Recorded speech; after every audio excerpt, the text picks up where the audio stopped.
iyo ushaka kugira ngo igare ritagutura hasi urakomeza ukanyonga, keep moving. Nawe uhagaze uretse abandi bazi kugandisha ariko ubona nawe ari n'amenyo yagani, urabona nyine ntabwo biba byoroshye, ariko iyo akomeje kunyonga it's easy and simple.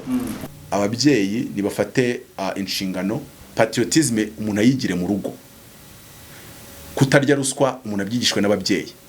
Ikibazo ni kimwe, umwana wishyurira $10,000 buri gihembwe ukabishyura ari 6 muri Amerika, umuhandi magambo azi ko wiba leta, ukeka yuko uzamubwira ngo ntakibe leta akabyumva?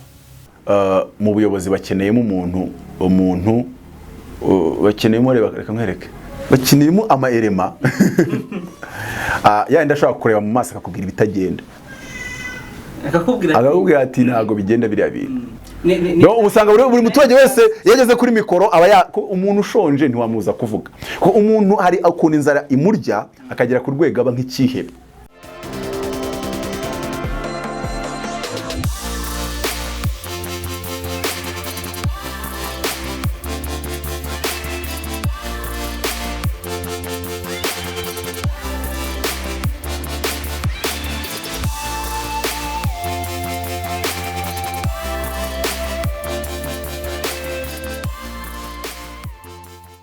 Mu by'ukuri rero ntago Mutabazi akaba abonwa nk'umuntu wo kubwirwa na uretse ko nabonye nka 2 cyangwa 3 cyokoze nari nabandi bamvanye muri groupe yabo wenda bitinyira yuko kuyibamo byabakoraho, ariko ubwo ni bwa bwoba buri natirere bw'Abanyarwanda. Umunyarwanda usanga yakagira ubwoba ngo barakumerera nabi kandi nta nuraguhamagara. Umuntu yanagumerera nabi atanaguhamagara ngakubwiye ngo sigahoreka ibyo bintu kubikora.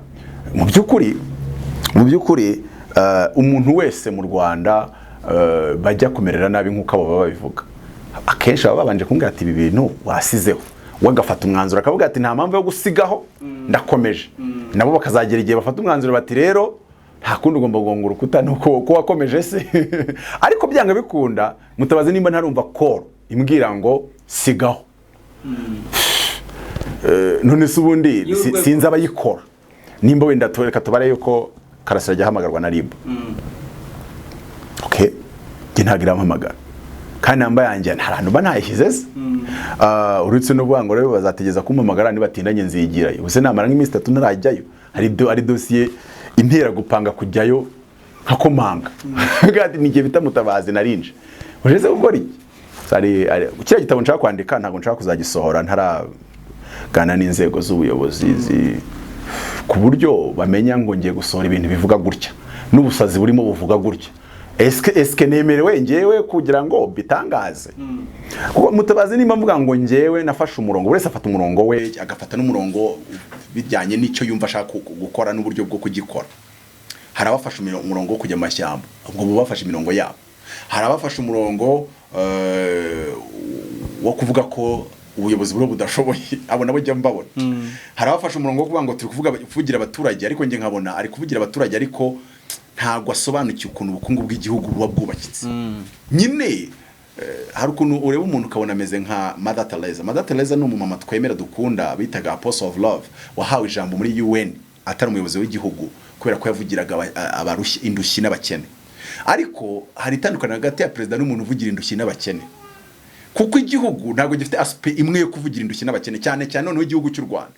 Nose ka nk'urugero Amerika yirirwa iduha amafaranga, USAID buri habaye ijambo rinkorogoshora we ngo ryanditseho ngo from the American people, mbese nubwo muyarya tumumenye ko yaturutse mu maboko y'Abanyamerika. Ntamwe muzakorera yanyu. Ni nkacyo byashatse kuvuga USAID from the American people. None ni gute Amerika ihereza u Rwanda, igahereza u Burundi, igahereza Tanzania, igahereza Kenya, igahereza Afrika yose, ikajya no muri Aziya ikabahereza, kandi ari abantu baryamye munsi y'ibiraro muri Amerika, kandi gakomeza kaba super puissance.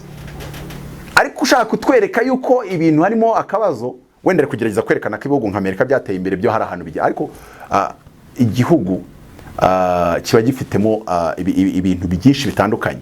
Kurya ari umuntu uhaguruka anenga igihugu ariko nakumva point ari kuzamura, nkumva ku rundi ruhande hari ibindi hari izindi impanda atarebye. Wenda umwumva akaba ashobora kumujya inyuma kagati ibyo nibyo rata. Ariko ubukungu bw'igihugu macroeconomy bisaba yuko umuntu aba yisobanukiwe.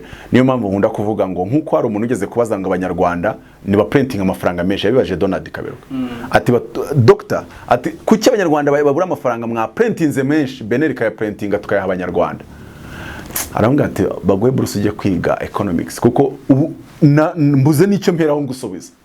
Ndagusobanura inflation, ndagusobanura kuko hari umuntu ujya gukora commentaire mu bukungu bw'igihugu ukabona nawe akeneye kujya kubanza kwiga definition ya inflation.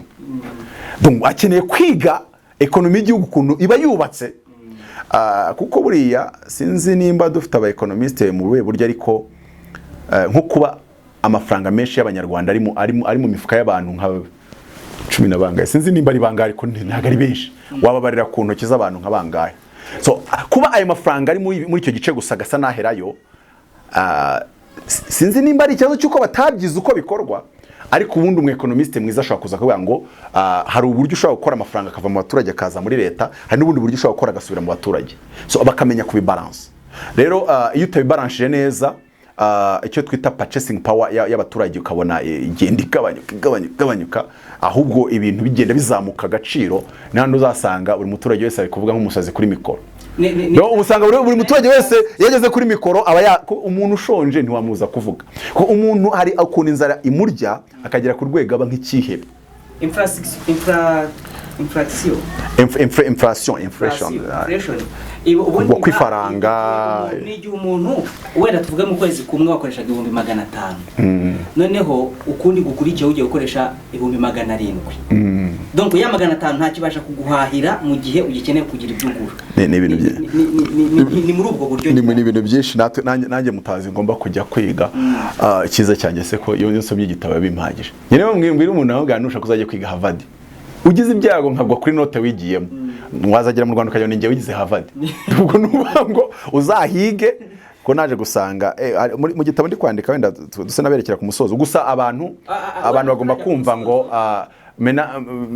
critique narazibonye, gusa nashimye uburyo bazikritika. N'abana beza bagiye bavuga bati ufite ubwenge uri n'umuhanga ariko uri kubikigarasha. Ubwo ruvuze ko n'umuhanga agira n'ubwenge, iby'ikigarasha byo ni c'est discutable. Nanjye nakwita icyondi kandi ntago wanyise ikigarasha singo akanya nanjye nakwita icyondi ntacyo bantwara, kuko nawe ntiwari ufite droit legal yo kunyita ikigarasha, nanjye ntago wenda ngifite legal yo kwita icyondi. Ubwo nikibaye kimwe uretse ko wenda wita ikigarasha umuntu ari iby'abashingiyeho bitavu kwitse njyewe nisi icyondi n'umuntu wiba abanyarwanda. Nese ubundi hari ubwo leta yamutumye kwiba abanyarwanda, kese niba mu nshingano ze z'akazi harimo no kwiba abanyarwanda. Muri definition yawe y'icyondi n'umuntu wiba abanyarwanda akajya atekereza ibintu bipfuye, bamubwira ibintu bizima akarakara. Kandi ibyo bintu bizima bifashikanye nakabikoresha niwe wabihemberwa. Rero aho kugira ngo akoreshe ibyo ibizima ufite cyokoze, abo bita bigarasha nimba ari wa muntu uhora anenga ibintu byose atanavuga icyakorwa, cyangwa se yajya kukivuga ugasanga nacyo kiracumbagira, wenda sinzi byajya kugira. Muri comment zindi hari zo nasomyemo, ngira ngo nawe nshobora kubuziho, hari abantu banenze uburyo wavuze kubatwa, ugaragaza uburyo babahaye amazu bakajya gukuramo inuza urimo. Yashatse kugaragaza ko batabikoze se. We aravuga ati ni uburyo bwo kuminimiza igice kimwe. Aho anongera akavuga ngo hari n'ahandi ngo wavuze uti ngo ni buri mu bwoko utashobora kureka kuvuga, donc uvugaho abivuga rero nuko nabavugira. Ikintu kituma wenda mbuvuga nemye nuko ubundi bwoko iyo buvuze buri wese nyirabwo ararakara, kandi wenda utaruna buvuze nabi, donc ukibuvuga buri wese ahita yibaza ngo ngo bigenze bite. Kandi nge nawe ko ntanabwemera, nimwe mwabushyizeho, nge mbuvuga ko mubwemera. Iyo mutabwemera rwose ubundi turi abanyarwanda twese. Ariko ubwo abatwa impamvu wenda rimwe na rimwe mbuvuga nuko nzi ko nta numwe muri bo ugira akara kuko bivuze, nta numwe muri bo ubirakarira. Donc uwo muntu wandakariye kiretse wenda ni yavuga ko iyo story nayihimbye ko icyo gihe ariko byagenze. Ikindi navuze ko byabaye kera, wasanga iki gihe uyu munsi barasimutse batagitekereza gutyo, ariko icyo gihe niko bareyajishije cyangwa se niko bavuze. Ni nk'umuntu waza akabanga Mutabazi, navuze ko niga kuri Tom Muhima nari mfite teori ivuga ngo guhaga ntibibaho n'ibyo umuntu yishyiramo. Hari gibase y'umuceri mbese ibase yaryaga abasore 14 nkayirya ikarangira. None se umuntu twahura anzi icyo gihe akavuga ngo waravuze ngo guhaga ntibibaho, ibintu umuntu yishyiraho namurakarira namuganira. Rero byari cyagiye mwana n'isani sinyimara ariko nabona murakarira nwango nibwo ugaragaje kuri en intellectuel. Intellectuel ntagaragara ku kintu cyose bavuze, ahubwo agaragaza ibintu bya fact.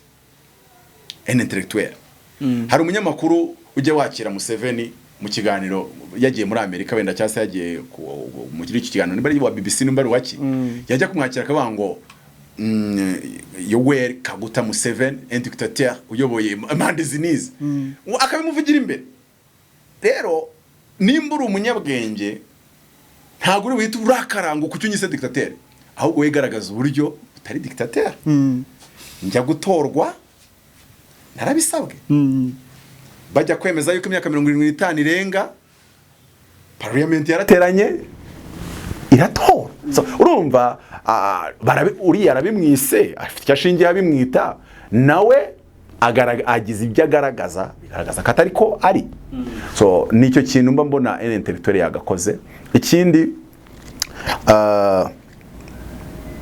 navuga gikenewe mu buyobozi bw'u Rwanda ni kiri muri icyo gitabo cya 48 laws of power kivuga ngo keep your friends close and your enemy closer. Iyi leta ni ikintu ikeneye ku rwego rwo hejuru, ku rwego ariko rwo hejuru, ufata abanzi bayo ikabiyegereza ku rwego rwo hejuru. Mu bucuruzi abagwaye amafaranga utera nimba bataramaze gukuramo ayibyo mwemeranyije, please nubagumisha iruhande rwawe muraza kuyasiga. Ikindi kandi cyiza wa muntu waje usanga hano utarageze yaguhutera nta mabanga yawe abitse, magambo makeya azaza mukorane mu bucuruzi mupfana yuko akora icyo agomba gukora. Undi we arashaka arakora nabi ntiyasoze neza, Revenue yashaka umusimbukana ngo ariko ngo mwibuke ngo ninjye watanze menshi. Utanga menshi twebwe wewe se wahawe amasoko menshi guhereke 1994 kugera 2002 nese ubundi ni deni ridashira. Nuvuga ngo icyo kintu ubona ko ubuyobozi bwari bugikeneye. Mu gisirikare byagiye bigaragara ko cyari gikenewe, gusa ku rundi ruhande challenge irimo mu gisirikare abazi gupigana ku rugamba nyine nabo ngabo stili babandi ba kera wagiye kubyiga mu mashuri for now ntabwo wamwubakiraho.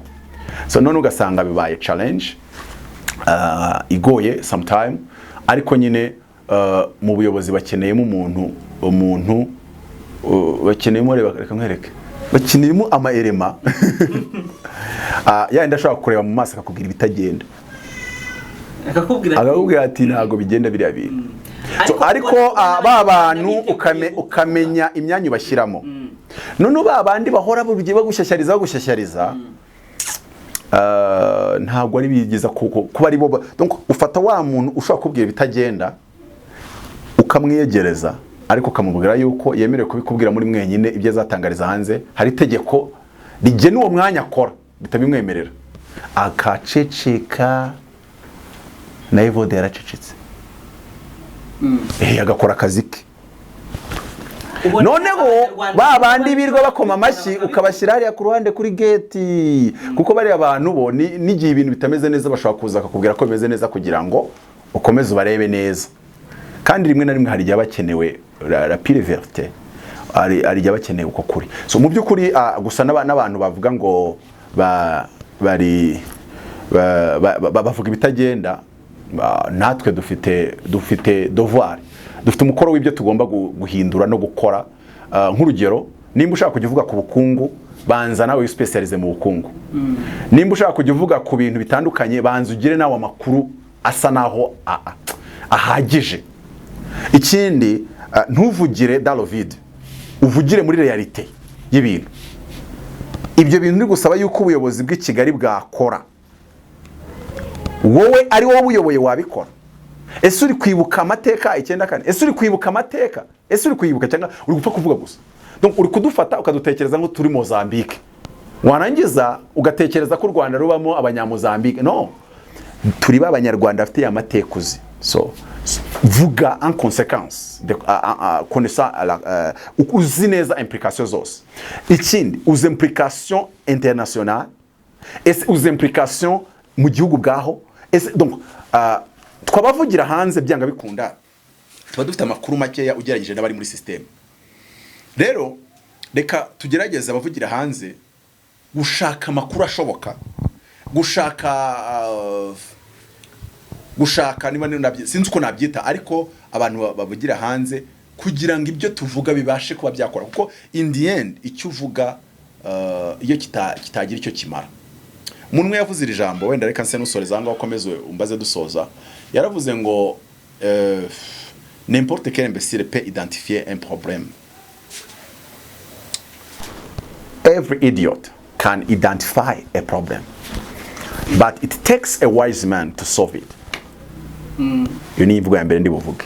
Imvugo ya kabiri ndi buvuge ni ya Albert Einstein, umuyuda wari umuscientifique kandi akaba n'umu théologien, akaba yarize na théologie, witwa Albert Einstein. Albert Einstein ikintu cya mbere ndabanza kumuvugaho, nge mwemera nk'umugeni cyangwa se nk'umu-intellectuel kubera ikintu yakoze. Albert Einstein yari inshuti y'uwitwa Charles Tesla. Charles Tesla niwe wahimbye electricité, kandi Charles Tesla yajyaga kritika Einstein mu ruhame, cyangwa se yajyaga kritika teori za Einstein. Umunsi umwe ndabyibuka yigeze kuvuga ngo uyu muhungu Einstein ibintu ariko baramupromotinga akagira izina rya celebrity, ariko teorize nge nakomeje kubabwira ko zirimo ibibazo muzabibona hanyuma. Aravuga ngo akunda kuvuga yuko urumuri ari rwo rugira vitesse iruta y'ibindi bintu byose mu isi, ko vitesse y'urumuri ariyo ya mbere nini mu isi.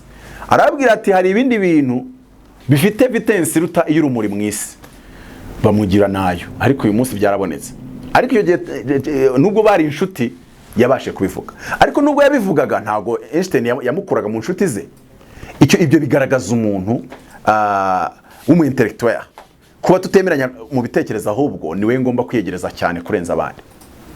Ni wowe umfasha kugira ngo nkore kurutaho, bituma mpushinga kurenzaho.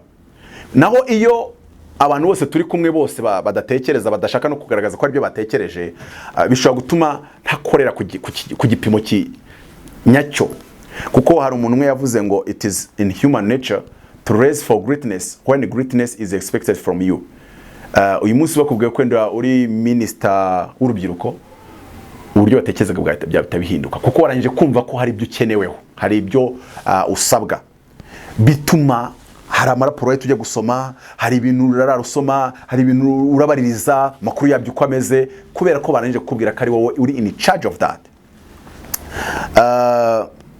Rero nkavuga ngo yaravuze ngo you cannot solve a problem with the same level of thinking that created it. Buri kibazo cyose kivuga ko hari urwego rw'imitekerereze wari ufite rutabashe kubona icyagakozwe kugira ngo ikibazo tukirinde. Noneho rero aravuga ngo kugira ngo ukemure cya kibazo bisaba kugira ngo uve kuri rwa rwego rw'imitekerereze cyavutse uriho uzamukeho. Rero nibyo ngibyo mvuga ngo abantu no muri kitabo nzabigaruka ndi kwandika, dukeneye demokarasi yiyungurana bitekerezo. Abantu bareka ibitekerezo bigiye bari hari ubona mu Rwanda, bareka ibitekerezo kabisa bijyare, wenda bamwe bakumire kujya ku ntebe y'ubuyobozi, ariko nibigera kurekura ibitekerezo bizamura igihugu, babireke babihera ubugari, ndetse hari banashyireho platform yo kugira ngo bitambutswe.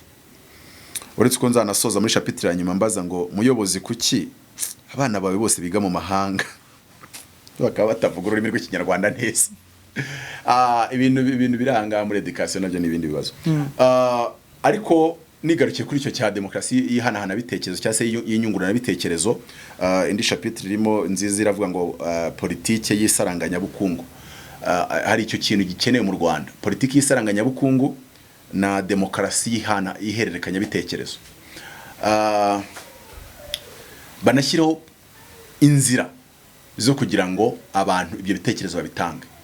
Nk'urugero bashyireho umuyoboro aho buri muturage wese ubona ari inyunganizi mu bitekerezo yaha institution runaka mu Rwanda, habe hariho umuyoboro w'uburyo ibyo bitekerezo yabitanga. None baze gukorekitinga ibitekerezo by'abantu benshi bya Mutabazi, bya Theo, bya Kanaka, hakorwa twabikora gute, n'ubuhe buryo buzima.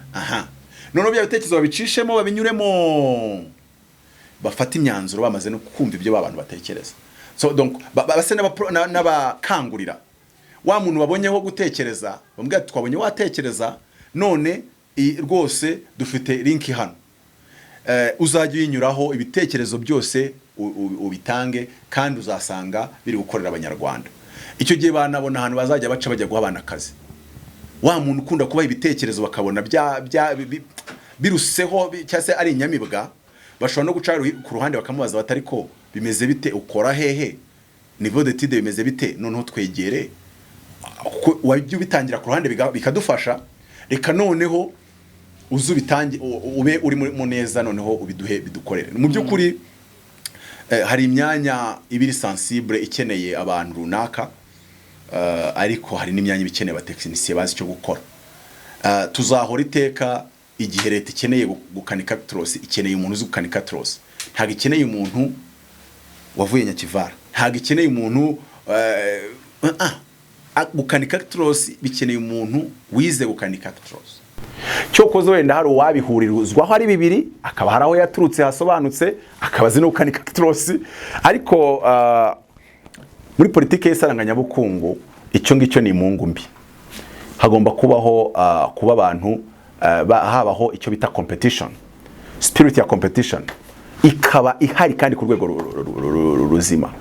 Aha ni mvuga ngo umva ni nkurusha nyine wihangane ndaba nakurushije.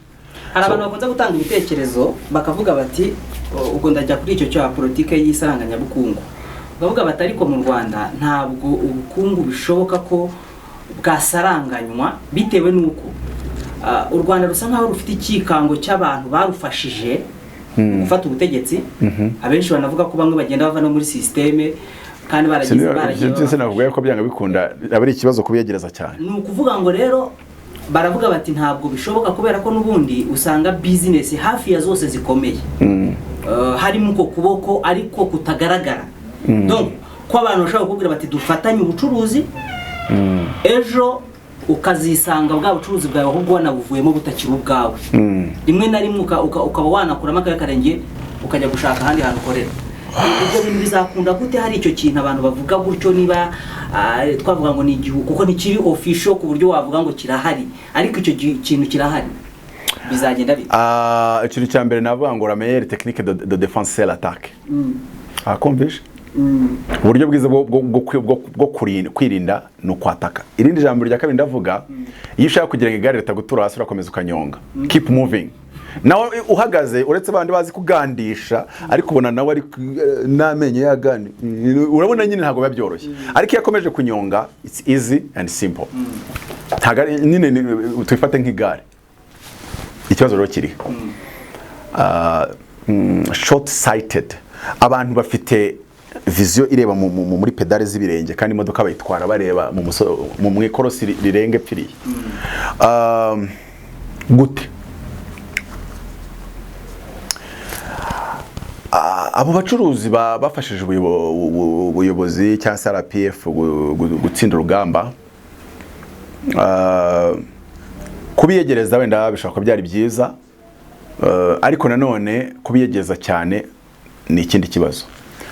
Ahubwo hagomba kubaho kuvuga ngo turashaka ninde muntu ufite mind ya gicuruzi ishobora gucuruza ku rwego international. Uri kunyumva neza? Ntago ari wa muntu uvuga ngo hari umuntu ubona atwaye imodoka ya 180 agashaka kwenda nko kuba ashaka kubereka karenza wayashaka, muzakanga abandi uzabivuge no mu kindi gihugu. Hari umuntu usanga bamurekurira amasoko mbese nta mbaraga yashyizemo ikabije. Noneho ikindi buriya mu masoko yo mu Rwanda uburyo abantu bahomba, nabaye mu masoko ndabizi, baguye isoko fagitire ukayitanga bakwishyura mu mezi 6 deje uba wahombye. None iyo wakinishije Rambere ubwo uba wagiye ariko wa wundi we fagitira n'ijya amafaranga ba debloka bajyana kuri konti ataranageza ataranihageza fagitira ikihagera ihagera sheke bayiteguye were wako utegura sheke uvuge ngo wasohotse mu biro ubwo ko kazi kagenda bakagahundi kubera iki agomba kuyabonera ku gihe wa wundi we bikamugora. Icyo nshatse kuvuga rero ni iki? Birahari mu Rwanda. Ya mikorere mibi y'abantu ku giti cyabo, reka nyita abantu ku giti cyabo, ariko bigenda biboneka. Ariko icyo nshaka kuba ni iki? Ngenda shaka uwo mucuruzi wawe nimba ko kashoboye, nimba bitari gushingira ku masana afitanye n'abantu runaka, tumujyane Nairobi, tumuhereze miliyoni 10 z'amanyarwanda, tumubwira atangire azagere ku ruganda. Ubundi uwo ni umucuruzi uba akenewe igihugu cyakubakiraho. Nitureba wenda nk'igihugu cya Korea y'Amajyepfo, bubakiye ku bagabo batarenze 10 ndetse bagenda baberimina hasigaramo nka 5. Ariko kritere zo kwerimina zari zitandukanye nizo tubona mu Rwanda.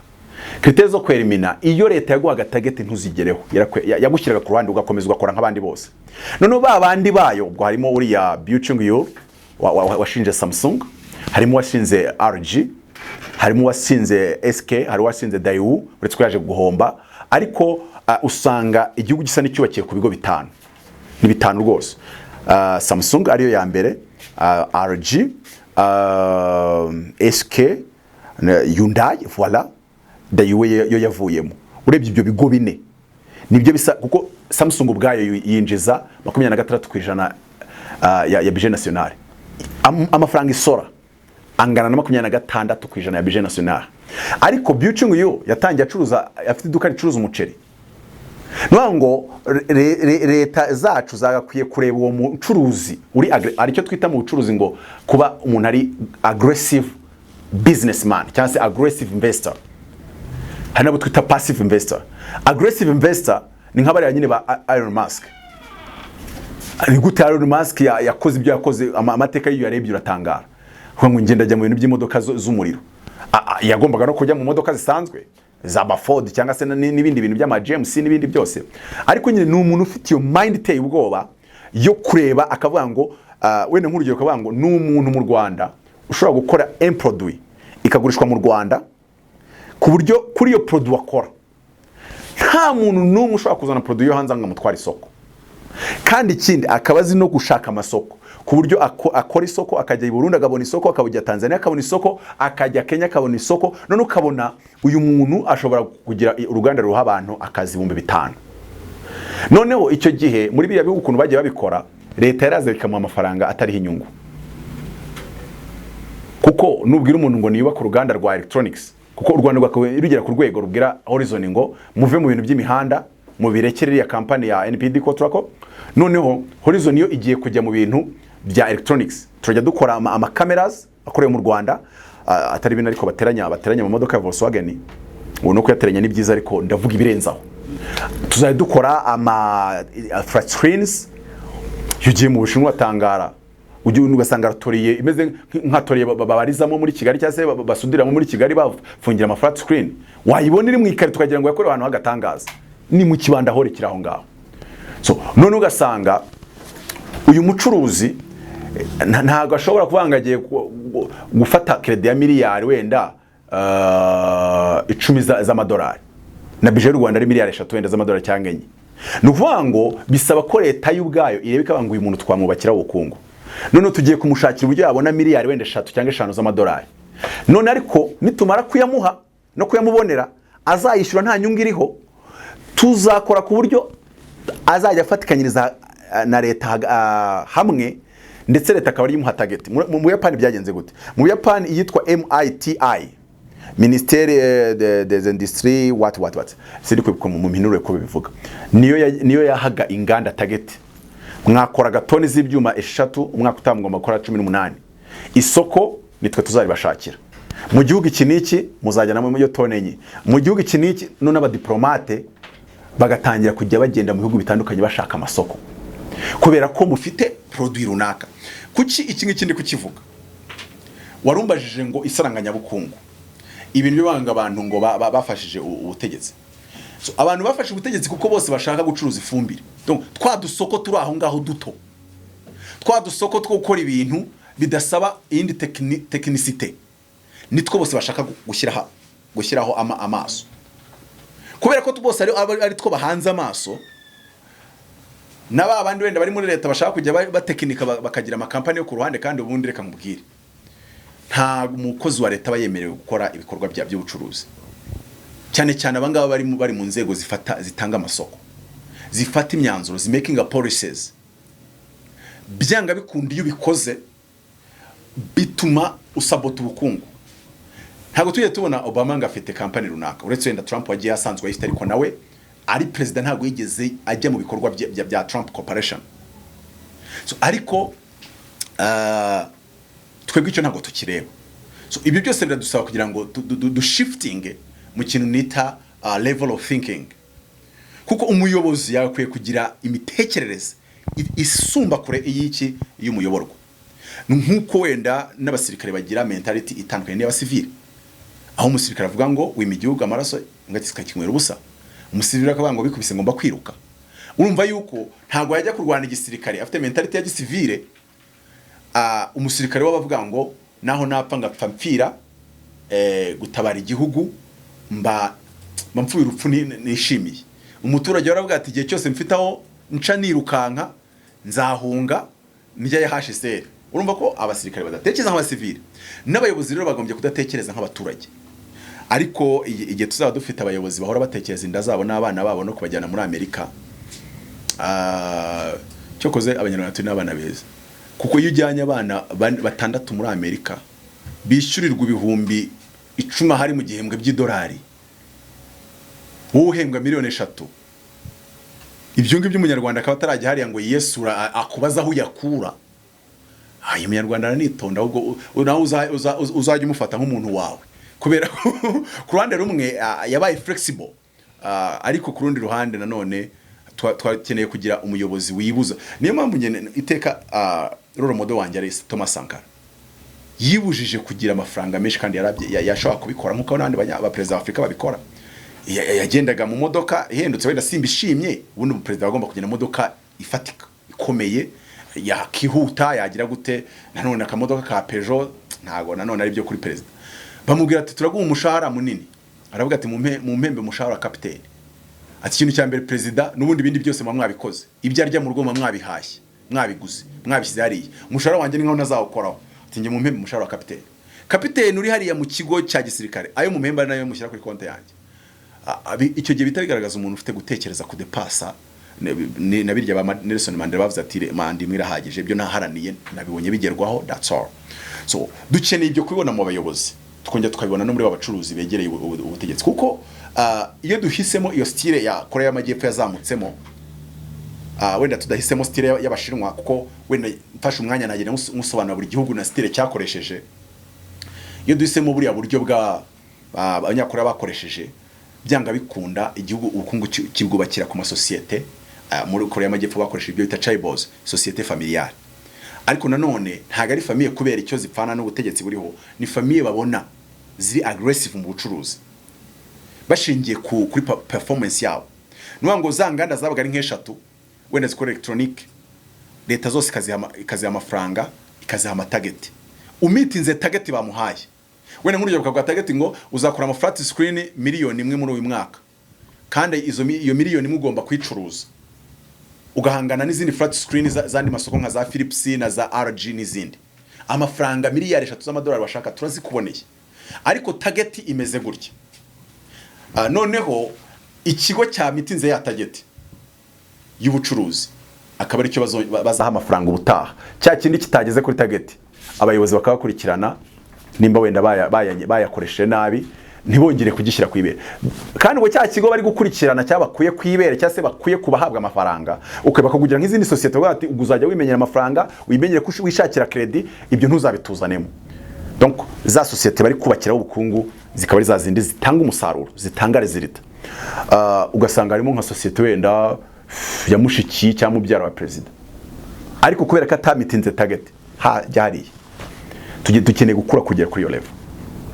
Nuwa ngo na wa muntu mufitanye isano arya rimenge akavuga ngo iturufu iri buze kutuma ndusyaho nuko ngaragaza rezilita, si uko njya gushyashyariza no kwicara mu masaro no kuvuga utuntu tutugambo, nuko nkora akazi kakagaragaza umusaruro wako. So ibyo bintu rero kubera ko Afrika tutarinjira kuri iyo chapter yo gukorera amafaranga, duhora dusa naho turyayo twasabirije nayo twasabye. Iteka ukundi ibintu byubatse ni nkaho byoroshye kubyubaka gutyo, ariko iyo mwagiye muri ya chapter yo gukorera amafaranga, ya chapter yo gukora amaproduit mucuruza mu bihugu byinshi, muba mukeneye umuntu uri competent, ntago muba mukeneye umuntu uzavuga ngo dufitanye isano. Muri Facebook kubera ko bazi neza yuko badakoze neza, ejo Google, Walmart, wenda nk'urugero tugiye muri artificial intelligence, tugiye mu kintu cya artificial intelligence, hari iyo bita Walmart iri gushoramo amafaranga, hakaza iyo bita zino za Microsoft birumvikana, za Google, nubwo Elon Musk arimo akora imodoka z'amashanyarazi, ariko wumve neza yuko na za Google zigeze kure. Muri iriya sosiyete rero harimo abantu bamuhaye imitahe yabo y'amamiliyari z'amadolari, ntabwo ari we wenyine warasemo amafaranga nka nyirayo, cyangwa se nka Mark Zuckerberg, cyangwa se Larry Page, cyangwa se Bill Gates, ntabwo ari we wenyine ufitemo amafaranga, hari n'abandi bantu barashoyemo. Byanga bikunda ntago wazana byo vuga ngo murumuna wanjye ngiye kumuha akazi mu gihe atari buri butanga umusaruro. CEO wa Microsoft ahembwa miliyoni 41 z'amadolari mu mwaka. Urumva amafaranga miliyari z'amanyarwanda 40, wenda tubyite gutyo, nizahembwa mu mwaka. Ubwo mu kwezi ahembwa miliyari z'amanyarwanda 13. Miliyari z'amanyarwanda mu kwezi kumwe 13. Miliyari ntago miliyoni. Ariko se kuki Bill Gates atazanye umuhungu we ngaze ko gukora iyo ntuzi iyoborwa na Natasha, afitemo amankomoko niba ari inkomoko zo mu Buhinde ukuntu wari umaze imyaka nka 10 kuva muri 2002 hari yakoraga muri Microsoft. Urumva ko uru ruganda raruzi, yagaragaje akagenda agaragaza department yayoboye na achievement zagezeho. Icyo gihe iyo tutangiye kugera kuri chapter ya meritocracy, hahandi naho yaba umwana wawe wibyariye mu ndumubwira uti nutabona rezilita ziruta izuri ya Rwanda ntazi, nukuri ntacyo ndi bukumarire, nta nicyo turi buvugane. Ibyo ngibyo byose rero bishoboka iyo twamaze kwinjira muri yo faze y'ubukungu bwubakiye ku nganda n'amaserivisi kandi ku rwego mpuzamahanga, kuko icyo gihe buri kosa ryose ukoze rigushyira hasi. Nuvuga ngo ikosa ryose Bill Gates yakora Microsoft yazimangana mukayibura, kuko nandi masosiyete abacanye ku maso. So mu byukuri rero ahita afata option uvuga ngo ibya famille n'ibya business ntago tubicanga. Cyokoze uri umwana wanjye ukabushoboye, it's okay, uzaza ukore. Ariko nuba gusa ari ugucungira kuri iyo turufu yo kuvuga ngo turaziranye uri umwana wanjye and so on, ntago biri bukore. Mu byukuri rero mu bukungu igihe cyose turi kuri chapter y'ubukungu nk'iyo turiho, tumeze nk'umuntu uhagaritse igare rikaba ritari kugenda, kugwa hasi biroroshye. Ariko iyo abatwari turi gusorina tuguruka kugira ku maintaining equilibre yaryo, urabizi ko n'igihe urekura amaboko ukarya akayaga ukarya ifoto. So mu byukuri Afrika yuyanarije mu bukungu, abantu bakayanirize mu bukungu barerurira hejuru, harimo ibintu byinshi, kandi noneho iyo tubikurikiranye neza ukagera ku muzi wabyo nibwo umenya cyakwiye gukora. Kiba yaricyo ize ngaruka mu ejo hazaza kuri leta. Ingaruka ya mbere nuko muzarwana seto. Ingaruka ya mbere iyo ubukungu bugabanywe nabi igihe kinini, amaherezo abantu bararwana, amaherezo habaye intambara, amaherezo habaye intambara. Donc cya gice kitarya amaherezo wenda nyuma y'imyaka 70, ariko tu amaherezo biza kugira ahantu kitabyihanganira ugasanga kigiye ku ruhande. So nibyo nababwiye ngo Amerika nubwo hayobora abazungu gusa, umwirabura wiza kiga neza, donc ntago nibahurira mu ruganda bari umubwire yuko akazi kari buhabwa umuzungu, baravuga bati ugashoboye. Nibahurira muri FBI mu myanya iri technique itari politique, kuko burya mu nzego zimwe na zimwe harimo imyanya iba iri MP politique, bakaba bati uriya mwanya iri politique turaho umuzungu, ariko kuri ya poste iri technique turayiha uyu mwirabura. Nuwango usanga abantu bose mu bukungu bavanze, umuntu wese ukora atera imbere. Ikindi baba barageze ku rwego bubaka abantu bakora muri leta sibo bagira amafaranga menshi, ahubwo abantu bakora muri secteur privé nibo bagira amafaranga menshi. Bituma rero abantu barwanira kujya muri secteur privé si muri leta. Noneho na system ukuntu bayubatse biba bigoye kugira ngo umuntu ahabwe akazi atari bagashoboye.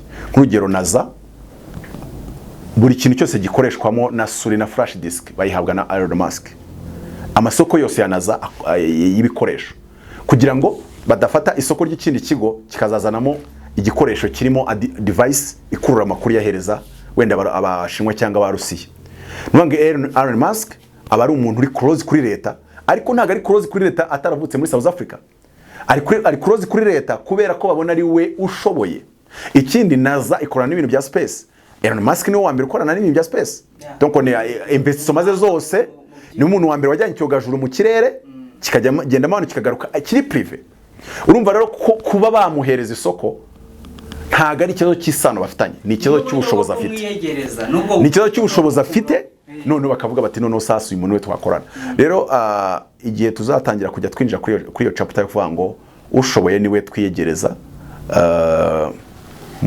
ku bintu cyane cyane by'ubukungu. Ubukungu ntago ari ibintu biri politike, ntago bipolitika. Ubukungu ni politika. Nk'urugero ushobora kuvuga uti umuntu uri buyobore CNRG agomba kuba, umuntu uri buyobore ahangaha agomba kuba, umuntu uri buyobore next mategeko agomba kuba aroguri. Ariko ubukungu ntago butekinika. Ubukungu nuwabyize. Wibuka bigeze gufata umuzungu akayobora RDB. Yes, mu bukungu naho yaza ari inkende ariko izi kubiyobora neza. Ntago urabanga ngo uko atari umuntu se. Oya, twe dukeneye resultat. Mu bukungu burya havuga resultat. Iyo rero ugeze no mu bukungu gatangira kuzana amasano n'amarangamutima n'amafamiye, ubugaragaje ko kiri kuri verisiyo y'imitekerereze iri hasi. Keretse ku rundi ruhande rero natwe twagiye tujya dukomplika situation, ariko bandi bashoboye ugasanga nabo bafite ibitekerezo byasenya leta byandi Ingabire Makirajya avuga ngo hari abantu bafite ibitekerezo muri rura ubona bizasenya IFPR mureba. Zara abantu nyine usanga arashoboye, ariko ku rundi ruhande afite ibitekerezo ubona byasenya ibyubatswe. Rero mu by'ukuri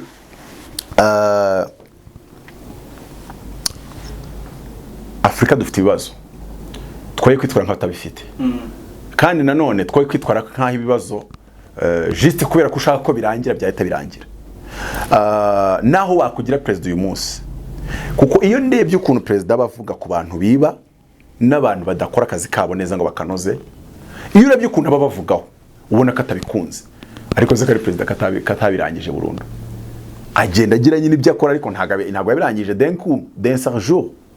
So mu by'ukuri rero rimwe na rimwe tukagerageza kumva abayobozi bayobora Afrika ntago bayobora Amerika, kandi na Amerika nayo kugeraho yageze hari intambwe yagiye icamo. Ibyo byose rero bikaba byatuma tutahora ducagaguranamo, ariko nanone ubujije umuntu kurya ukanamubuza kuguha ibitekerezo uri no kumubuza kubaho. Ukuntu umuntu aremetse reka ngubwire Theo, nese uri umwana ngewe byambaye. Iyo wasangaga mugenzi wawe w'umwana muvukana ari kurya isukari wabigenza gute? Waramubwira ngo nutampa ndakurega. Nwango hari choice ebyiri, uramaho cyangwa se mvuge. None reba ikibazo, nturi kumaho nunashaka ko mvuga. Ibyo nibyo ni nka torture iri kunkorera.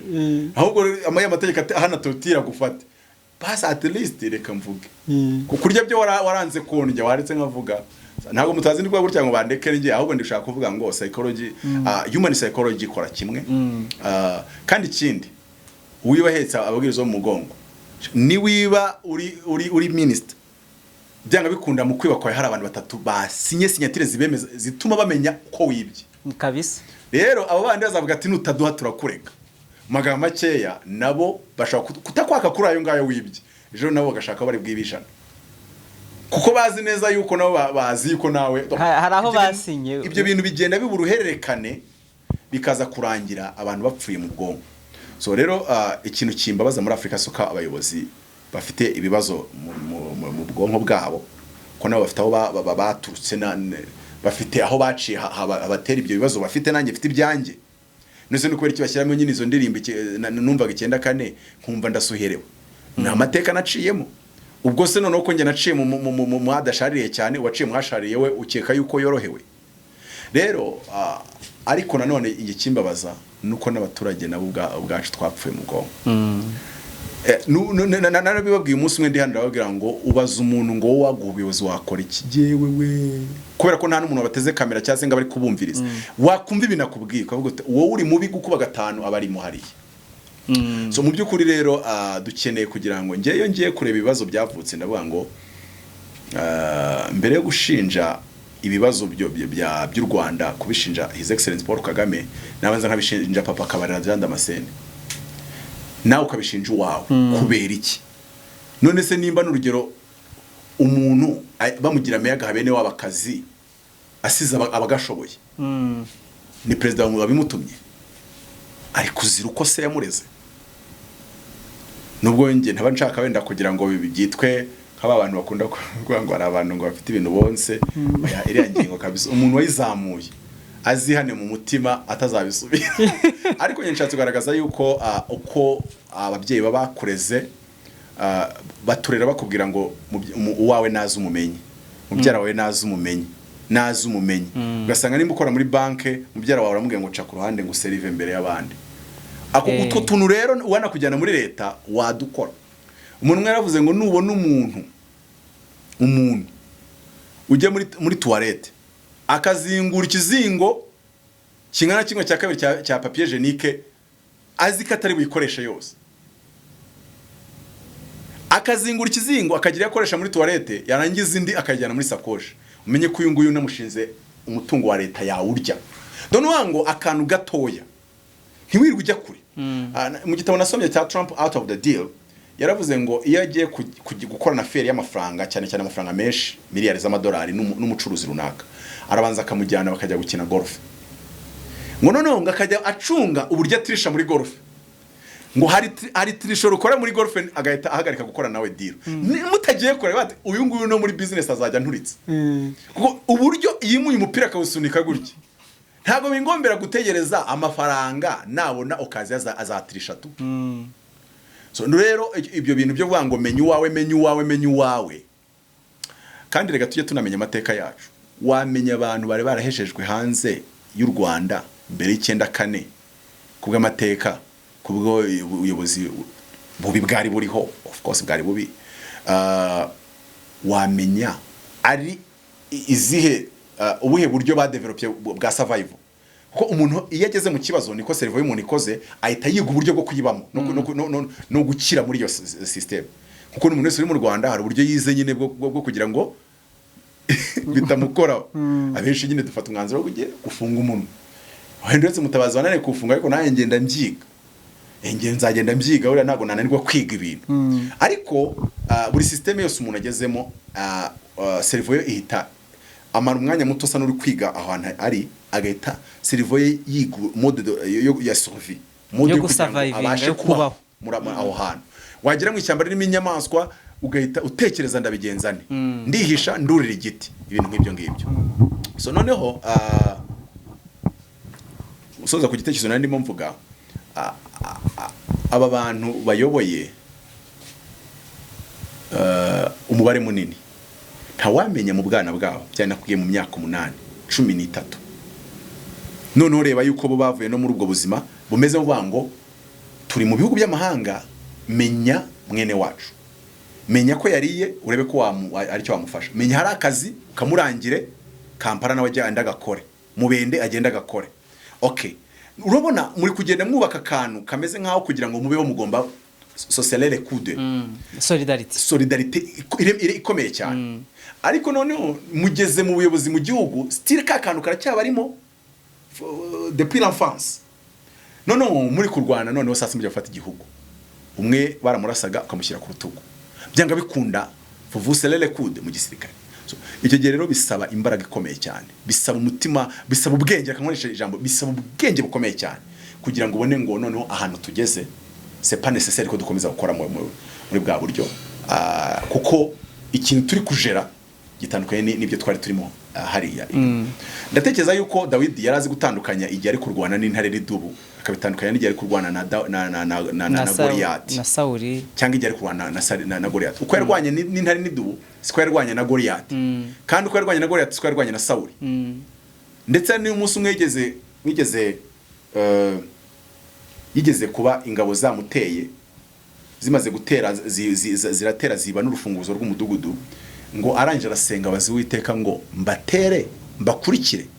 Imana imuvuga ngo bakurikire kandi urabanesha, ngo arabakurikira arabafata abaturuka inyuma. Ngo ikindi gihe barongera babandi deja barongera baramutera, none bamuteye ngo arongera bazimana. Ntabwo yavuze ngo reka nkoresha tekinike n'ubundi yacyagiye. Arongera bazimana ngo mbatere urabangabiza. Imana imubwira ngo sa n'usubira inyuma, imuhindura strategy, sa n'usubira inyuma nuza kugera ahantu hari igiti kimeze gutya ngo ubwire ingabo zose zihagarare mutuze, ngo nimwumva ijwi rivugira mu mababi y'igiti cyitwa gutya ngo muze guhita mugira gute mubataka. Urabona yuko umuyobozi mwiza amenya igihe ikirere cyahindutse, amenya igihe ibyo yari arimo bya bitakiri bya bindi, akamenya guhindukana nabyo cyangwa se kujyana nabyo. Ariko ababyeyi nibafate inshingano, patriotisme umuntu ayigire mu rugo, kutarya ruswa umuntu abyigishwe n'ababyeyi. Ikibazo ni kimwe, umwana wishyurira $10,000 by'idolari buri gihembwe ukabishyura ari 6 muri Amerika, umuhandi magambo azi ko wiba leta, ukeka yuko uzamubwira ngo ntakibe leta akabyumva? Aho ngaho cyo ni ikibazo, uri kwibuhetse uri kubizo mu mugongo. So mu by'ukuri rero turagushimiye cyane abanyarwanda bose n'abayobozi dukeneye buri wese gufata umwanzuro uvuga ngo nkeneye personal development, nkeneye gukura muri njyewe, nkeneye maturité, kandi buri wese agomba gukora self improvement. We gukora wango ni iki nakora nta umpagaze hejuru, nta ushyize mu ngando, nje nkishyira mu ngando yanjye nyine inkuramo iki na kino na kiriya. Ikindi abantu bakiga gutekereza, abayobozi bagasoma cyane, bagasoma amateka y'ibindi bihugu, bagasoma abandi bantu kuntu bakora ibintu, ntibabikore nkuko bari babikore ko bakakuramo inspirations. Naho kwirwa muri office undi mwanya wagiye mu tudiru twaye two kugira ngo turitse leta amafaranga, undi mwanya bese umeze nk'uri muri relax. Donc in the end, if you don't lead, you don't lead. Ntabwo ushobora kuyobora, iyo udasoma ntuyobora, uyobora udasoma. Ntabwo ushobora kuyobora Mutabazi yarasomye ibiruta ibyo wasomye ngo utangire no kumurakarira kare kuvuga ibirenze ibyo uvuga, kubera yuko ni amahitamo wafashe. Ntabwo tukiri muri 87 ngo wenda nguvuge ngo uko aho wari uri nuko witwaraga niko wakitwara nahangaha, kuko nibyo wakoraga icyo gihe si byo ukora uyu munsi. So rimwe na rimwe rero dukeneye gukura ndetse no kumva yuko ibintu impinduka buri wese arazikeneye, na Mutabazi arazikeneye. Turagushimiye cyane ku kiganiro waduhaye, n'ubutaha turabizi ko ari akagaruka, ibibazo dusigaje tuzabikoza ubutaha. Nawe utaha ku mubavu ndabakunda cyane. Hano hantu ikintu cya mbere ndabemera ku kintu bita ukuri. Nubango kukuri mu ndengaho, ukuri I salute you. Ariko nanjye ubwo nanjye mfite uburyo bwanjye, ariko buryo bw'abantu bose ntabwo bwabumwe. Nacyo njyangiramo ikibazo cy'abantu beshambwa ngurumva ngo rero ngo turakwemera ngo ariko ngo ujye uvuga nibi ngibi, wese wazaje ukabivuga. Buri wese afite uburyo yahisemo bwe bwo gukora, buri wese afite uburyo yizereramo ko bwatanga umusaruro. Nkuko n'uri ku butegetsi buriya buryo akoresha nibwo yizereramo. Noneho nanjye mfite ubundi buryo cyangwa se n'uburyo numva. So mu by'ukuri abari muri opposition nabo ubona bajya kugira indwara imwe nk'iyo bari ku butegetsi. Donc nimba mudahuje uburyo ahari abayumva ko yagukweshura mpaka ugiye mu buryo bwe. So ntago ari byo, keretse nkomvensinze kuko hari ikintu dukunda kuvuga ngo celui qui est convaincu est vaincu, mais celui qui est convaincu, celui qui est vaincu n'est pas convaincu. Rero Mutabazi imbaraga ze ziri mu gukora icyo bita gukonvenka. None hari n'abandi bafite ubuyobozi nabwo bafite imbaraga yitwa kuvenka, ngo bo baravenka nge nka konvenka, ariko bakeneye imbaraga zivenka n'izikonvenka zose zikaba muri systeme imwe.